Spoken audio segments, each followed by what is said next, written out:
नमस्कार, स्वागत आप सभी का न्यूज 18 राजस्थान पर। मैं हूं आपके साथ हेमंत कुमार और चलिए खबरों की शुरुआत करते हैं इस वक्त की सबसे बड़ी खबर के साथ। राजधानी जयपुर से बड़ी खबर, जहां बीकानेर के सीएमएचओ पर गाज गिरी है। मुख्यमंत्री भजनलाल शर्मा की फटकार के बाद एक्शन हुआ है। निदेशक चिकित्सा और स्वास्थ्य विभाग की तरफ से डॉक्टर मोहित सिंह तंवर को एपीओ करने के आदेश जारी किए गए हैं। बीकानेर के CMHO doctor Mohit Singh Tanwar APO किए गए हैं।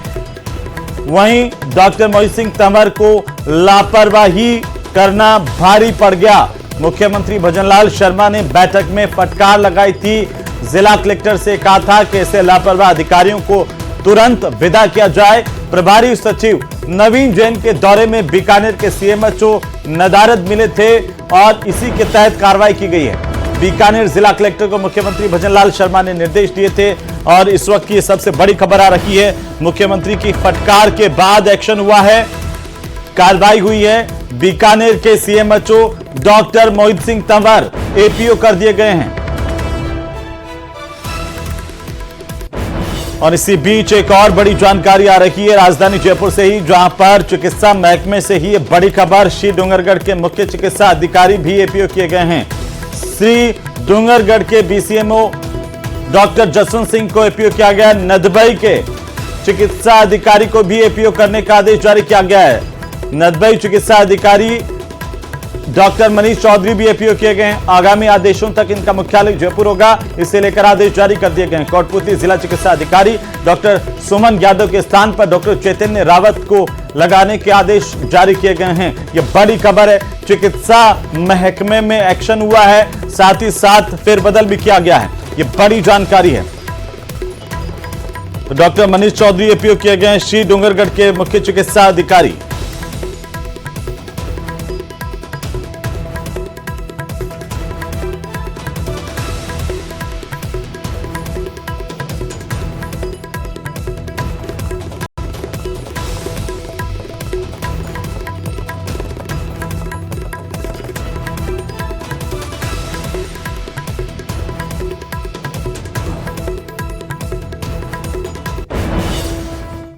और इसी बीच राजसमंद से सबसे बड़ी खबर हम आपको बता दें, नहर निर्माण के दौरान हादसा होने की जानकारी सामने आ रही है।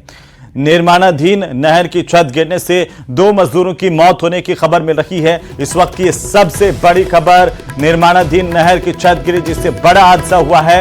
एक गंभीर घायल हुए हैं और 2 लोगों की जान गई है। प्लेट खोलने के लिए 7 श्रमिक नहर में उतरे थे, इसी दौरान हादसा हुआ। और ये जो जानकारी है वो सामने आ रही है कि ठेकेदार की लापरवाही की वजह से बड़ा हादसा यहां पर हुआ है। बड़ी खबर इस वक्त की, 36 घंटे पहले नहर पर छत डाली गई थी। कांकरोली थाना इलाके के सथाना गांव की घटना है। तो राजसमंद से इस वक्त की सबसे बड़ी खबर, तस्वीरें आपकी टीवी स्क्रीन के साथ। नहर निर्माण के दौरान हादसा हुआ है। ठेकेदार की लापरवाही से 2 लोगों की जान गई है। 2 मजदूर मौत के मुंह में समा गए। एक की हालत अभी भी गंभीर बनी हुई है, जिसे अस्पताल में भर्ती किया गया है, उसका इलाज जारी है। जानकारी के मुताबिक प्लेट खोलने के लिए मजदूरों को नहर में उतारा गया था और इसी दौरान नहर की छत जो है वो ढह गई। 36 घंटे पहले यह छत डाली गई थी। और इसी बीच एक और बड़ी जानकारी आ रही है झुंझुनू से, जहां पर किडनी कांड को लेकर के बड़ा एक्शन हुआ है। बड़ी खबर इस वक्त की, जिला कलेक्टर चिन्मयी गोपाल के निर्देश पर यह बड़ी कार्रवाई की गई है। आपको बता दें कि बड़ी जानकारी इस वक्त की, जिला कलेक्टर चिन्मयी गोपाल ने आदेश दिए थे, इसके बाद सीएमएचओ ने एफआईआर दर्ज करवाई है। तो बड़ी और अहम जानकारी इस वक्त की, डॉक्टर संजय धनखड़ के खिलाफ कोतवाली थाने में केस दर्ज हुआ है। डॉक्टर संजय धनखड़ की प्रैक्टिस पर भी सवाल खड़े हो गए हैं, उनकी प्रैक्टिस पर भी तलवार लटक गई है, क्योंकि जिला कलेक्टर ने राजस्थान मेडिकल काउंसिल को पत्र लिख करके डॉक्टर संजय धनखड़ के रजिस्ट्रेशन को निरस्त करने की अनुशंसा की है। चिकित्सा विभाग को पत्र लिखा गया, जिसमें जिला कलेक्टर डॉक्टर चिन्मयी गोपाल ने यह अनुशंसा की है कि तुरंत प्रभाव से डॉक्टर संजय धनखड़ का रजिस्ट्रेशन निरस्त किया जाए। इसके साथ साथ सीएमएचओ की तरफ से डॉक्टर संजय धनखड़ के खिलाफ एक एफआईआर कोतवाली थाने में दर्ज करवाई गई है। सवाल यह थे कि डॉक्टर धनखड़ के ऊपर कार्रवाई कब होगी, और अब उसकी शुरुआत देखने को मिली है। इंतजार था लंबे समय से, क्योंकि जब से ये किडनी कांड सामने आया था, धनखड़ के खिलाफ कार्रवाई को लेकर के तरह तरह के कयास थे, उन पर अब लगाम लगती दिखाई दे रही है, क्योंकि कार्रवाई शुरू कर दी गई है। धनखड़ के खिलाफ कोतवाली थाने में केस दर्ज करवाया गया है।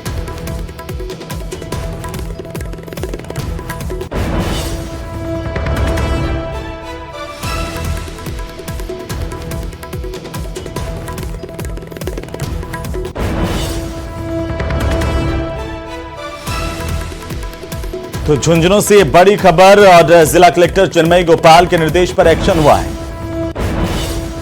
और इसी बीच राजधानी जयपुर से सबसे बड़ी खबर मिल रही है, जहां पर कल बीजेपी प्रदेश पदाधिकारियों की बैठक होने जा रही है। मंथन होगा दोपहर को 2 बजे। सीपी जोशी की अध्यक्षता में बड़ी बैठक भारतीय जनता पार्टी की खेमे से मिल रही है जानकारी। इस वक्त की सबसे बड़ी खबर, 4 जून को नतीजे घोषित होंगे, लेकिन उससे पहले भारतीय जनता पार्टी में बैठकों का दौर चलेगा। सीपी जोशी की अध्यक्षता में कल बैठक होगी, जिसमें तमाम जो महत्वपूर्ण नेता हैं वो मौजूद होंगे। और साथ ही साथ आपको बता दें कि खुद मुख्यमंत्री भजनलाल शर्मा भी बैठक में मौजूद होंगे।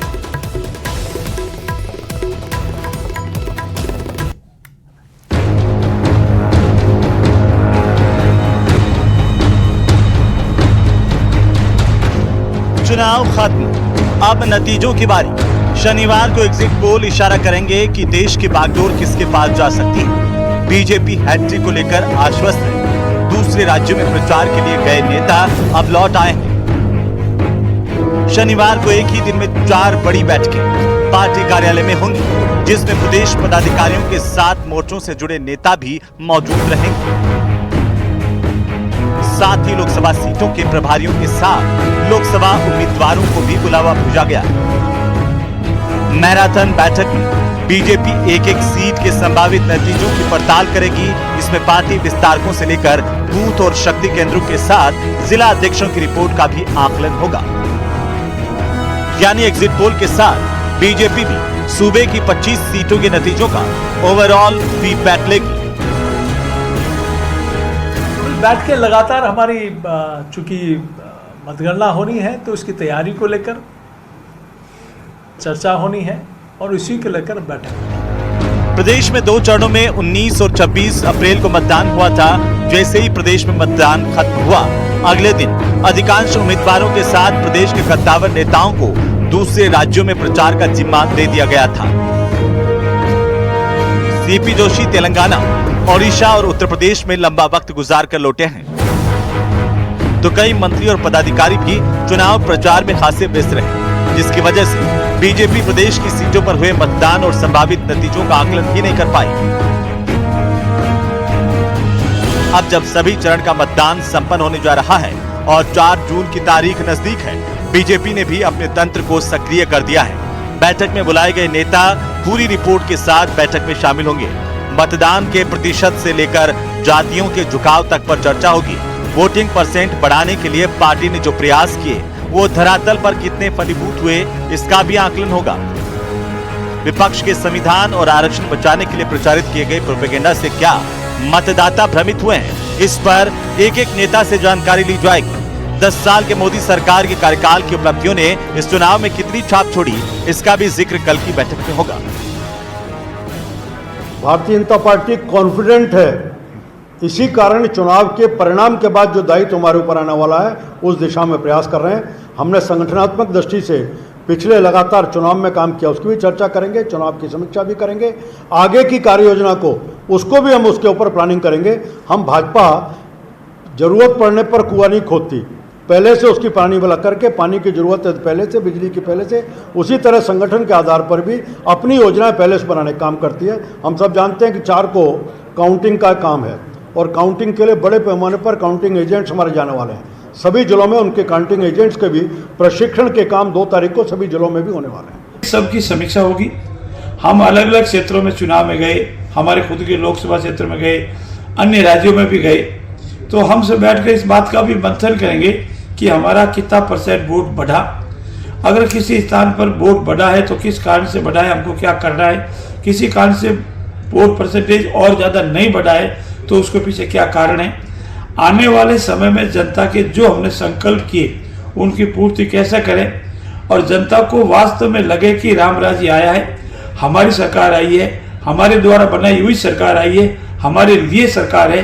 इन संकल्पों के लिए हम आपस में मंथन करेंगे।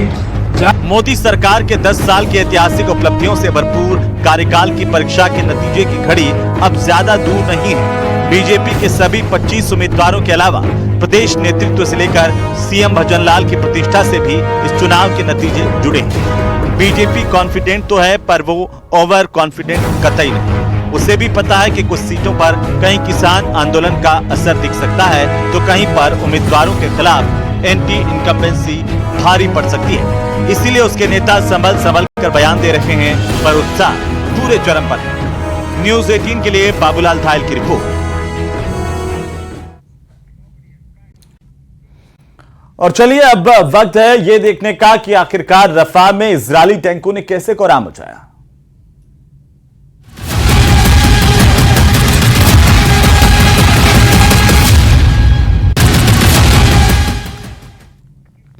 तो रफाह में इजरायली टैंकों ने कोहराम मचा दिया है। हमास के एक एक लड़ाकों को चुन चुन कर मारने की कोशिश में इजरायली सेना रिफ्यूजी कैंपों को भी नहीं बख्श रही है। अमेरिका से लेकर के यूनाइटेड नेशंस तक अपील कर चुके हैं कि इजराइल को हमले बंद कर देने चाहिए, लेकिन नेतन्याहू ये मानने के लिए तैयार नहीं है। इधर हमास ने भी काउंटर अटैक किया है। इजराइल के 3 सैनिक हमास ने मार गिराए हैं। Amin mujahid amin.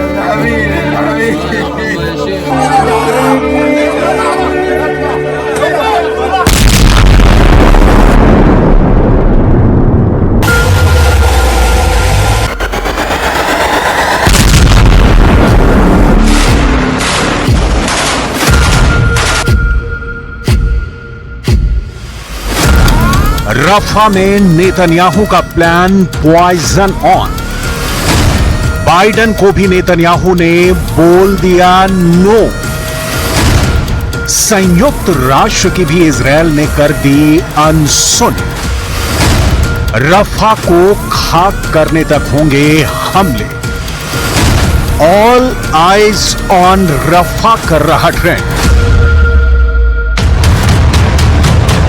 हिंदुस्तान में 50 पार पारे में खौलते लोगों के लिए रफा की तस्वीरें डराने से ज्यादा दिल दहलाने वाली हैं।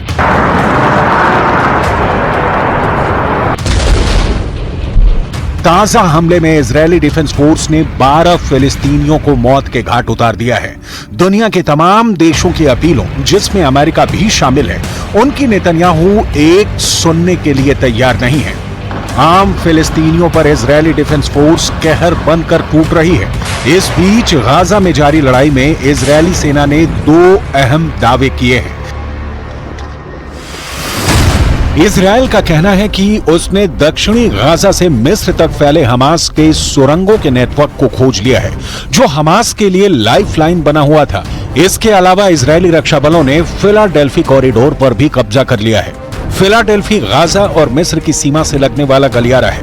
इस पर कब्जे का मतलब है कि तकरीबन पूरे गाजा पर अब इजरायल का नियंत्रण हो गया है। फिलाडेल्फी बफर जोन रफा के पूरे दक्षिणी किनारे के लगभग 9 मील तक फैला है, जो मिस्र बॉर्डर पर स्थित है। द सन की रिपोर्ट के मुताबिक आईडीएफ के प्रवक्ता डैनियल हगारी ने कहा कि गलियारे के साथ घिरी पट्टी में हथियारों की तस्करी के लिए हमास द्वारा इस्तेमाल की जा रही 20 सुरंगों को पकड़ा है। साथ ही आईडीएफ सैनिकों ने मिस्र और रफा के बीच सीमा पर फिलाडेल्फी कॉरिडोर पर नियंत्रण स्थापित कर लिया है। 100 मीटर चौड़ा यह इलाका हमास के लिए जीवन रेखा के रूप में काम करता है, जिसका इस्तेमाल वो गाजा पट्टी में नियमित रूप से हथियारों की तस्करी के लिए करते हैं। हालांकि इजरायल के दावे को मिस्र ने गलत बताया है। मिस्र के मीडिया के मुताबिक नेतन्याहू की सेना रफा में अपने हमले को उचित ठहराने की कोशिश कर रही है।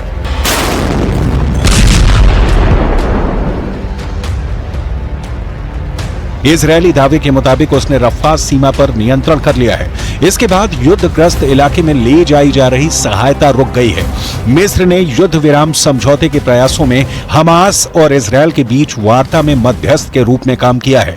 मिस्र लंबे समय से फिलिस्तीन की वकालत करता रहा है और हजारों निर्दोष फिलिस्तीनी नागरिकों की हत्या की निंदा की है।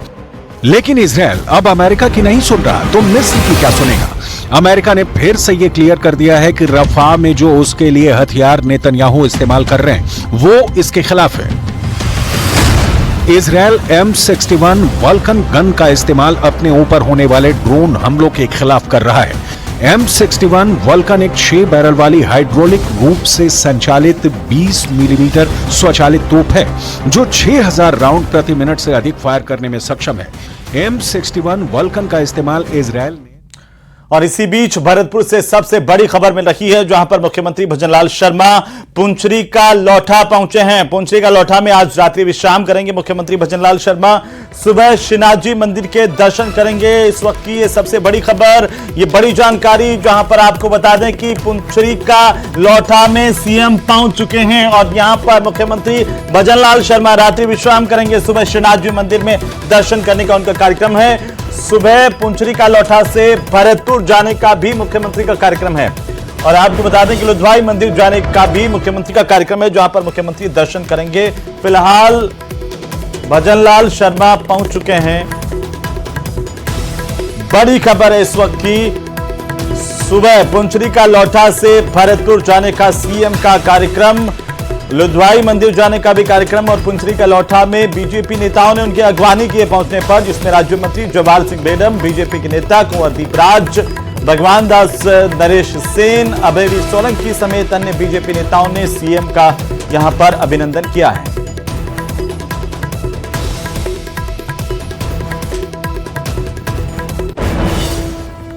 तो क्या यूक्रेन जंग में अब परमाणु युद्ध होगा? पश्चिमी मीडिया का यह दावा है कि आने वाले दिनों में पुतिन बहुत बड़ी परमाणु जंग शुरू कर सकते हैं, जो पूरे यूरोप का विनाश कर देगी। रूस ने साफ कह दिया कि अगर यूक्रेन को हथियार देना बंद नहीं किया तो रूस जंग में किसी भी हद तक चला जाएगा।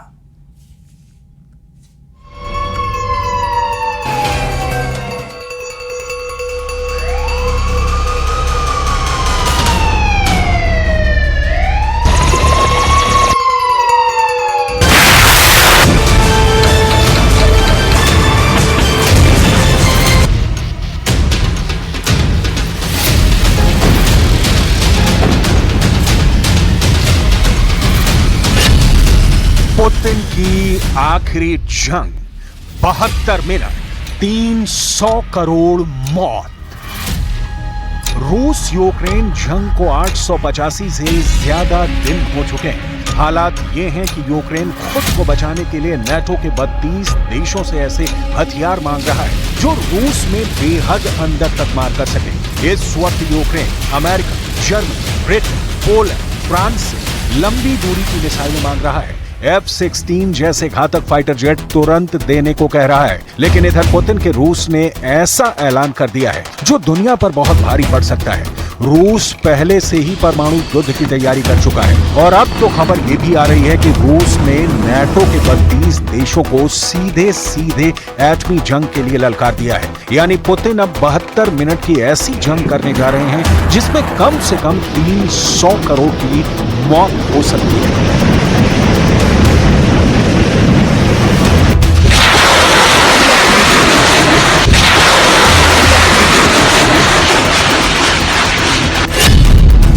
भस्म होगा नाटो, 32 देशों को परमाणु धमकी।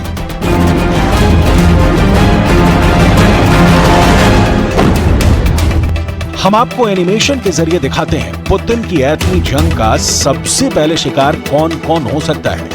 कुछ रिपोर्ट के दावों के मुताबिक पुतिन के रूस ने नाटो के 32 देशों को एटमी जंग की आखिरी धमकी दी है। दावा किया जा रहा है कि यूक्रेन के चक्कर में तीसरा विश्व युद्ध होने जा रहा है, जिसमें घातक परमाणु हथियारों का जमकर इस्तेमाल होगा।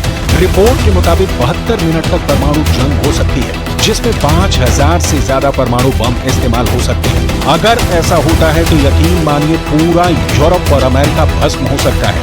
पुतिन के परमाणु हमलों का पहला शिकार America, France, Germany, Britain, Poland हो सकते हैं। अगर ऐसा हुआ तो पूरा वॉर गेम दुनिया का विनाश कर देगा।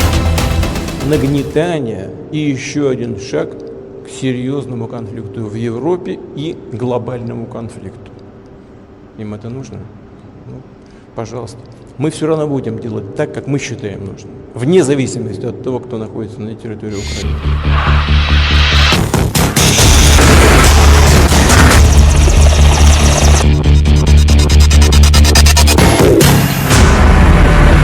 पुतिन की परमाणु जंग की तैयारी का अंदाजा आप इस बात से लगा सकते हैं कि रूस ने पहले।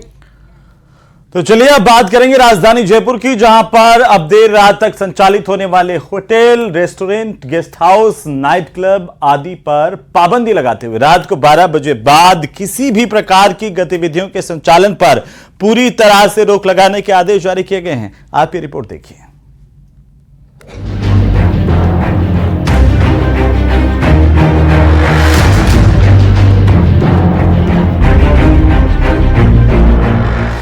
Additional police commissioner law and order Kunwar Rashtradeep ने धारा 144 के तहत आदेश जारी करते हुए रात 12 बजे बाद किसी भी प्रकार की गतिविधियों का संचालन नहीं करने और रात 10 बजे बाद लाउड म्यूजिक नहीं बजाने को लेकर आदेश जारी किए हैं। देर रात तक नाइट क्लब, पब, बार आदि के संचालन के चलते आपराधिक वारदातें बढ़ रही थी, जिसे मद्देनजर रखते हुए ये आदेश जारी किए गए हैं।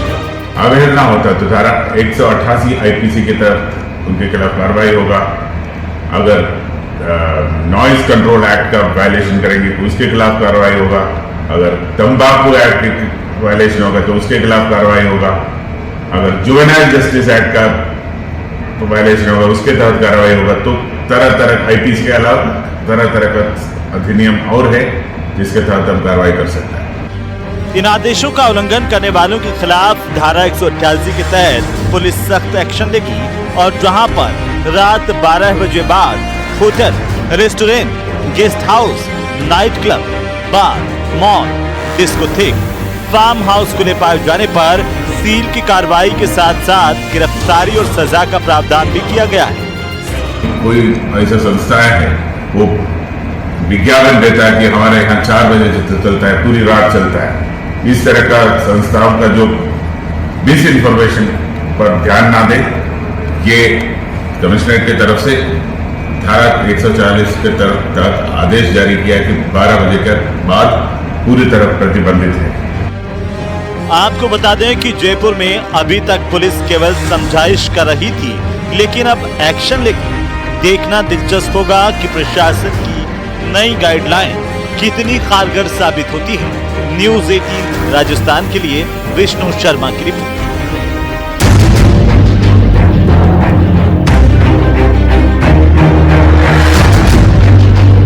तो चलिए इसी के साथ ही इस बुलेटिन में फिलहाल इतना ही। चलते चलते आपको दिखाते हैं इस वक्त की सुर्खियां। नमस्कार।